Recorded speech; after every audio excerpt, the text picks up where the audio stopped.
Amigos, estamos aqui para mais um vídeo e hoje nós vamos falar sobre o projeto russo 09852 Belgorod. Na verdade, não passa de um casco da classe Oscar que foi adaptado. Um casco que tinha sido parado, é um daqueles casos em que se para a construção por falta de verba, e depois, mais tarde, ele foi destinado a um novo tipo de submarino. Tá? Então, o Belgorod, na verdade, é uma adaptação de um casco da classe Oscar. Então, para que a gente chegue lá, nós vamos desenvolver toda a classe Oscar, desde a primeira até chegar, né, nesse Belgorod, que é um submarino que atualmente está em teste, né? E nós vamos falar sobre ele no final do vídeo, então. Então vamos começar a nossa apresentação, primeiro com as tradicionais fontes. Né? A primeira fonte é o Subbrief, o Aaron Meek. Né? Ele é a principal fonte para esse vídeo. O Covershore, que também é uma fonte que a gente costuma usar muito, do H.I. Sutton, uma série de informações vêm de lá e fotos. O Deepstorm.ru, que é o tradicional site que a gente usa sobre submarino russo da União Soviética. A Federation of American Scientists, a FAS, e o site Barents Observer. Né? A maioria dos testes desses submarinos são feitos no Mar de Barents e esse Barents Observer tem muitas informações. Bom, então, começando, como que isso tudo começou? Né? Existe um documento da CIA que analisou todos os equipamentos e toda a estratégia e geopolítica da União Soviética na época, de 1947 a 1991. Esse documento traz muitas informações sobre esse tipo de coisa. Não é um documento muito fácil de se conseguir aqui. Ele tem até na Amazon, mas é um pouco caro. Tá? De 1950 a 1958, o Instituto Central de Pesquisas do Ministério da Defesa da União Soviética, ele se refere a uma plataforma para mísseis de cruzeiro antinavio. Tá? E nesse conceito ele menciona, ele cita o desenvolvimento de submarinos balísticos de terceira geração, guided missiles de terceira geração, cuja finalidade seria destruir os porta-aviões dos americanos, aquelas strike groups americanos, com salva de 24 mísseis supersônicos simultaneamente. Né? Em 1969, um grupo-tarefa. É lógico que isso causou preocupações e esse documento mostra essas preocupações. Em 1969, um grupo-tarefa foi estabelecido para desenvolver esses submarinos de porte, né? E que levariam mísseis Granite. Né? Os Granite, esses mísseis Granite seriam a base desse armamento. Esses mísseis já estariam sendo testados em lançadores de terra. Em 1970, o projeto 949, levou esse número, foi autorizado pelo Ministério da Defesa. Essa questão de números e projetos e de cascos e nomes de submarinos na União Soviética, eles mudavam muito, causa um pouco de confusão. Né? Mas esse projeto 949 foi autorizado pelo Ministério da Defesa e a construção foi programada para o período 1971-1980. Né? O projetista era o Putin Stasev, né? Que foi o responsável pelo desenvolvimento do míssil Granite. Então eles botaram o cara que desenvolveu o míssil Granite para ser o responsável pela plataforma também que levaria esse míssil. Em 71 foram apresentados 100 projetos, né? 100 projetos diferentes, com ideias diversas. E desses 100 foram escolhidos 2, né? Pelo Presídio do Conselho Científico e Técnico do Ministério da Indústria da União Soviética. Os nomes na Rússia são bastante grandes, normalmente. Né? Muito bem. Vemos aí um esquemático desse projeto, né? Um esquemático do submarino. Ele foi aprovado em 72 E em 1975 era batida a quilha na oficina 55 do estaleiro Sevmash, né? O nome que o código que a Baton, desculpe, que a OTAN colocou para esse submarino foi Baton, talvez por causa da forma dele, né? Então esse foi o nome código do projeto 949, quando ele começou a surgir ainda no papel, né? Esse projeto 949 acabou sendo denominado Oscar I pela OTAN também, pela União Soviética, e de 1975 a 1996 foram construídos 2 cascos, né? Todos eles 2 construídos no estaleiro Sevmash. O casco 1 é o K-525, Arkhangelsk. Aquele foi batido em 75. Ele foi lançado em abril de 1980 e depois foi renomeado para Miskin Komsomolets. Aquele negócio, eles mudam muito, às vezes, os nomes dos submarinos, o nome do casco e tal, muda muito, isso confunde a gente às vezes um pouco. O casco 2, o K-206, é o Murmansk. Aquele foi batido em 1979 e ele foi lançado em dezembro de 82. Ali no pinzinho vermelho é o local onde esses submarinos foram construídos, né? Está ali marcado ali. Vamos olhar um pouquinho as especificações do Oscar I, né? Ele tinha um comprimento de 143 metros, uma boca de 18 metros, um deslocamento de 22 mil toneladas, né? Velocidade, conseguia alcançar a velocidade de 32 nós, desculpa. Ele tinha 2 reatores de 190 megawatts, reatores nucleares PWR, 2 reatores. As hélices, nesse caso do Oscar I, eram em tandem, aquele arranjo em tandem de 4 e 5 pás. Profundidade de teste 600, provavelmente ia mais do que isso, né? Levava os SS-N-19, os mísseis P-700 Granite, que eram conhecidos, né, como Granite. Tubo de torpedos de 4,53, SSN-15, o Starfish. Esses torpedos eram projetados para a superfície com uma carga de combustível sólido, e eles andavam a baixa altitude, né? O tubo de mísseis 265 levavam também o SN-16, que é uma forma um pouco parecida ao 15, mas com um foguete um pouquinho mais poderoso, né? E eles eram conhecidos como Stallion, né? Alcançavam também uma distância bem maior, né? Bom, esse submarino, né, eles navegavam, né, empurrando a água, né? Não era como normalmente o submarino, um navio, como corta a água, né? Devido ao formato dele, né? Aí até a OTAN chamava de Baton, ele empurrava a água, ele tinha assim, uma característica bem diferente da navegação.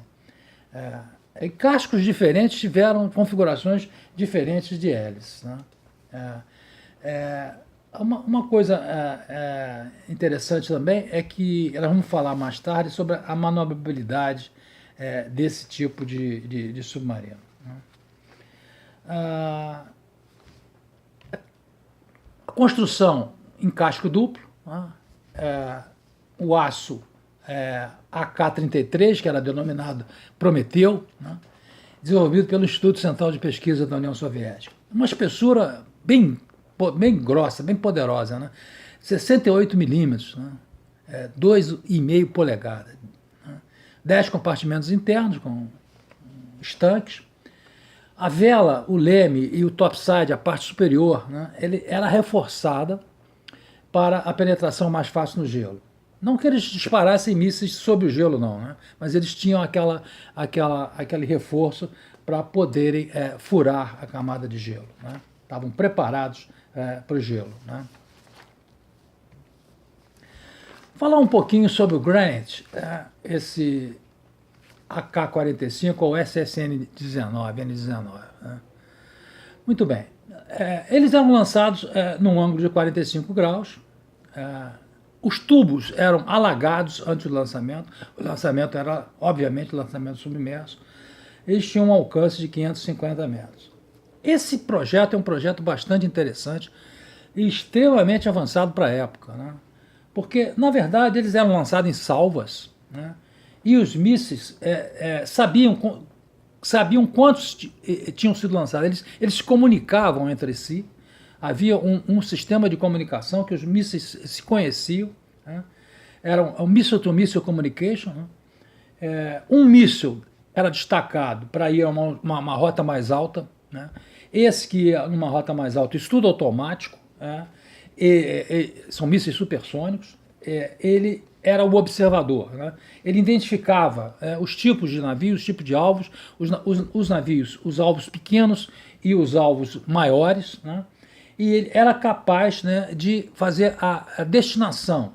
De repente, a primeira salva para os navios menores, a segunda salva para os navios maiores ou vice-versa. Eles tinham essa capacidade, né, de se comunicar. Isso, para os anos 80, era algo bastante avançado. Eles eram rápidos, mortais e trabalhavam como uma equipe, né? Essas salvas de mísseis. Muito bem. O Oscar I, que ficou em operação de 88 a 96, ele praticamente era uma plataforma de testes. Transformou-se numa plataforma de testes, né? A base norte dele em Severomorsk, na Península Kola, e eles operaram principalmente no Mar de Barents, um pouco no Mar da Noruega e foram ao Atlântico Norte algumas vezes, que era onde era o objetivo, era onde eles pretenderiam encontrar os strike groups americanos. Mas eles foram pouco naquela região. Ele transformou-se realmente numa plataforma de melhoramentos futuros, esse Oscar I e Oscar II, né? Agora, ele tinha algumas características que a gente precisa falar aqui, né? Primeira característica, ele era extremamente lento ao mergulhar, né? Você enchia os tanques de lastro e o bicho demorava a mergulhar. Era preciso que fossem bombeados mais água para tanques de lastro variáveis para que ele pudesse conseguir uma flutuabilidade negativa para o mergulho mais rápido. Essa era uma grande dificuldade desse submarino Oscar I, né? Como eu disse, ele foi uma plataforma de testes e eles iriam corrigir isso, né? Outra coisa que ele tinha também tinha um raio de giro muito grande, né? De 18 metros a 150 metros para fazer um giro, né? Quer dizer, isso aí, em águas interiores, então, era um problema. Ele precisava sempre de rebocadores para auxiliar muito no porto, porque ele não tinha uma manobrabilidade boa. Então, lastro e manobrabilidade não eram o forte desse submarino. Aí você veja uma figurinha que mostra mais ou menos as áreas de atuação em que o Oscar I atuou. Bom, aí surge o projeto 949A, né, que são melhorias, né, que começam em 1982. Quais são essas melhorias que foram trabalhadas? Melhor alocação de equipamentos, novos equipamentos e melhor alocação. Distribuição melhor para deixar mais espaço para a tripulação. Eles trabalharam em cima da arquitetura do submarino.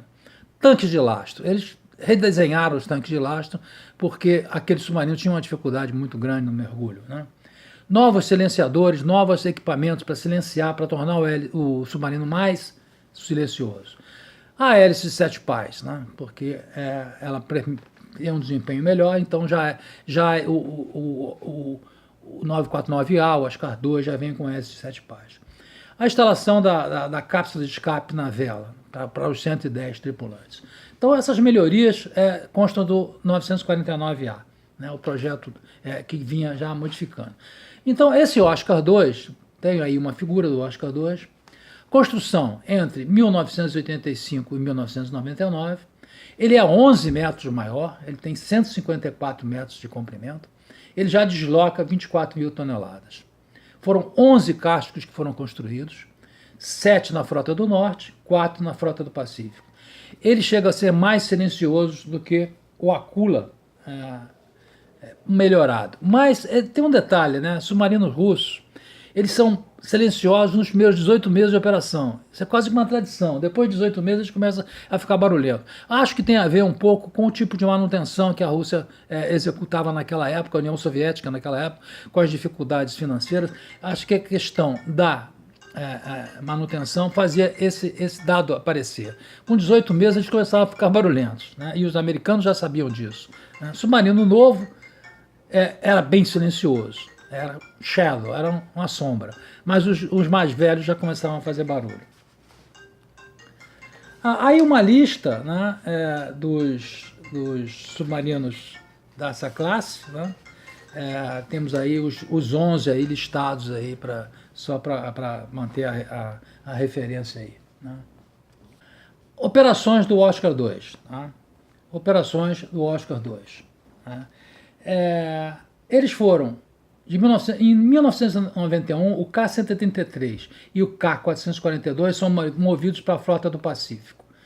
Em 93, o K-420 e o K-456 são movidos para a Frota do Pacífico também. Em 96, o K-132 e o K-456 lançam mísseis grandes submersos. É a primeira vez que eles lançam esses mísseis submersos.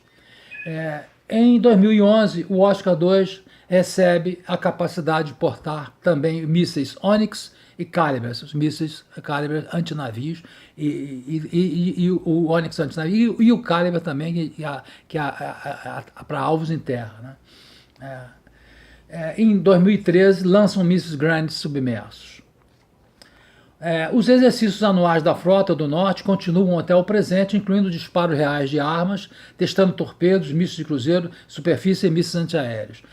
Vocês vejam aí nessa figurinha a área de atuação desses submarinos. Bom, vamos falar um pouquinho, rapidamente, do acidente do Kursk, a tragédia do Kursk, né, que se deu em 12 de agosto de 2000. Né?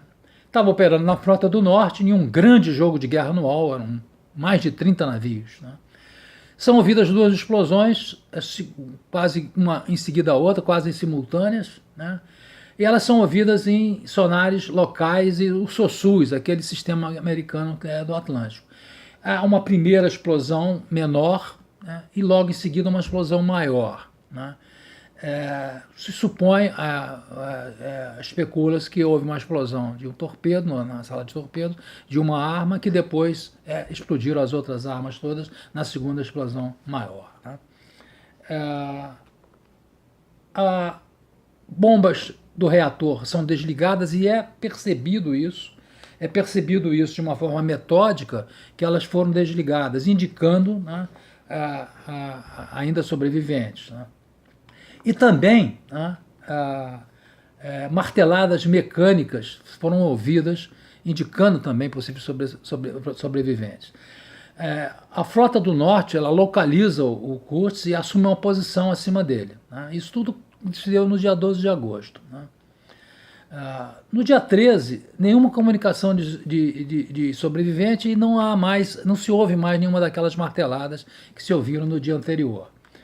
No dia 14, a Rússia reporta que um resgate, o Colossal, está alimentando força elétrica e oxigênio para o Kursk. Isso é pura propaganda, isso é uma grande balela.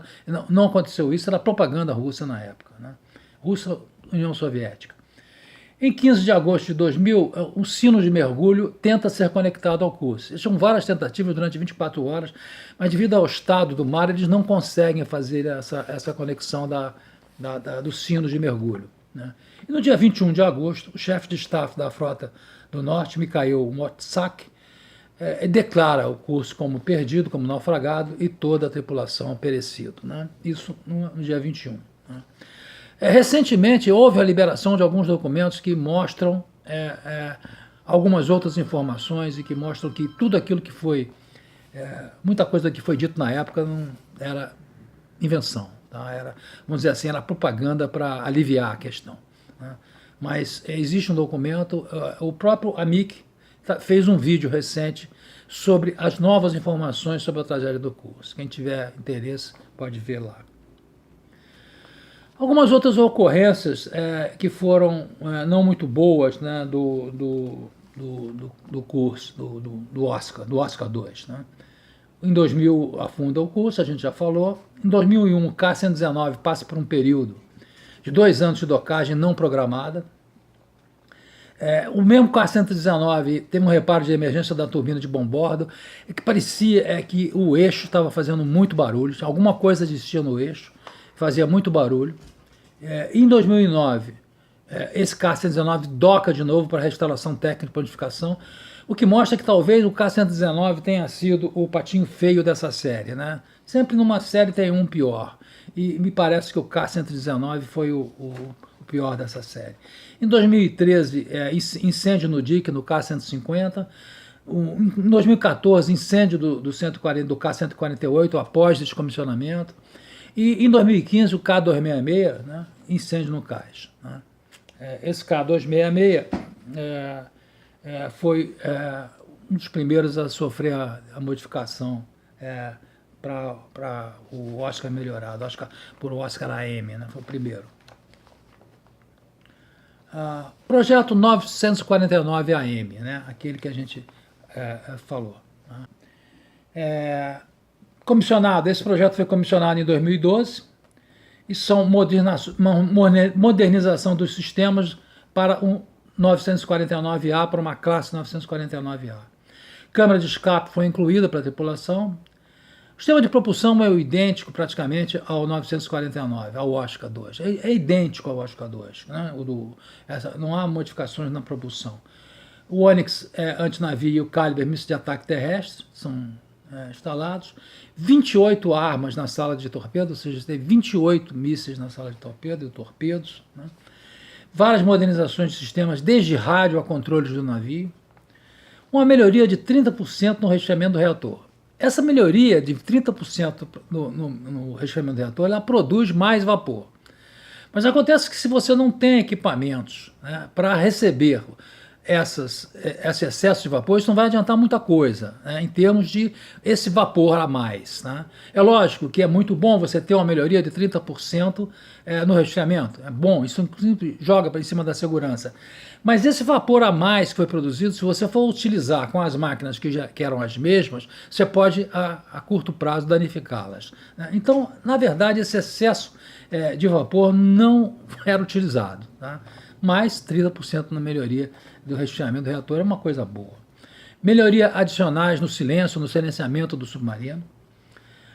Esse K-266, como eu falei, foi uma primeira unidade modernizada e colocada em serviço de acordo com esses novos parâmetros que criou essa classe 949 AM, que foram 3 caixas programados, o K-132, o K-442 e o K-266.